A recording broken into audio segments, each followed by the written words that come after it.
அன்பான உறவுக்காரன். ஊர் சுமையை இவன் சுமந்தாலும் தன் பொருளாதாரத்தை சுமக்க முடியாத சுமை தாங்கி.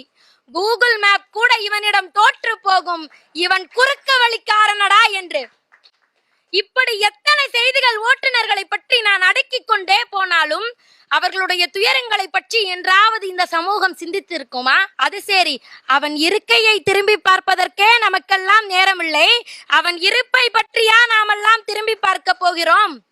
ஒரு நாள் பயணம் செய்து ஒரு வாரம் ஓய்வு எடுக்கும் நம்மவர்கள் மத்தியில் ஒவ்வொரு நாளும் பயணம் செய்தாலும் ஒரு நாள் கூட ஓய்வு எடுக்காத உழைப்பாளி ஐயா அவன்.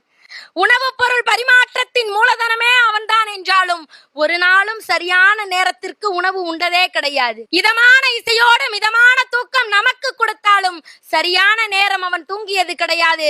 ஏன், சரியாக நேரம் பார்த்து கூட அவன் தூங்கியது கிடையாது. தண்ணீரோ அது கண்ணீரோ அவனிடத்தில் வந்து சேரும் போது அத்தனையும் வெந்நீராக இருக்கும். என்ஜின் சூட்டோடு கருகி கருகி.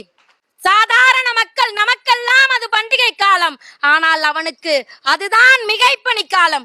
அவ்வளவு ஏன், அவன் இயற்கை உபாதைகளை கூட சரியான நேரத்திற்கு கழித்ததில்லை என்று என்றாவது இந்த சமூகம் உணர்ந்திருக்குமா? எல்லாம் எதற்காக? எல்லாம் எதற்காக?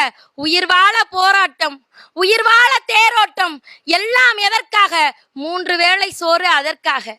பல லட்சம் மைல்களை கடந்த இவன் ஒரு நாளும் தன் லட்சங்களை கண்ணாலும் பார்த்ததில்லை. தன் மனைவியின் கரம் பிடித்த நேரத்தை விட திசை மாற்றியின் கரம் பிடித்த நேரமே அதிகமாகும். தன் குழந்தையோடு கொஞ்சம் பேசிய நேரத்தை விட பேருந்தோடு பேசிய நேரமே அதிகமாகும். மன உளைச்சல் சோர்வு தரும், உடல் உழைப்பும் சோர்வு தரும், உடலும் மனமும் சேர்ந்து உழைக்கும் இவர்களின் சோர்வுக்கு தீர்வுதான் என்ன?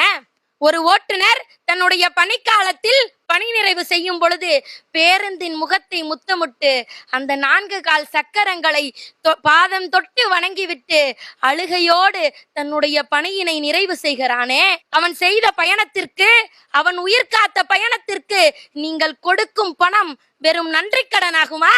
உயிர் காக்க போராடும் அவன் ஊதியத்திற்கு கூடவா போராட முடியும்? உயிர் காக்கும் ஓட்டுநர்களுக்கு உயிர் காக்கும் அளவிற்கு தரமான பேருந்துகள் வழங்கப்படுகிறதா என்பதை நீங்கள் என்றாவது சிந்தித்து பாருங்களேன்.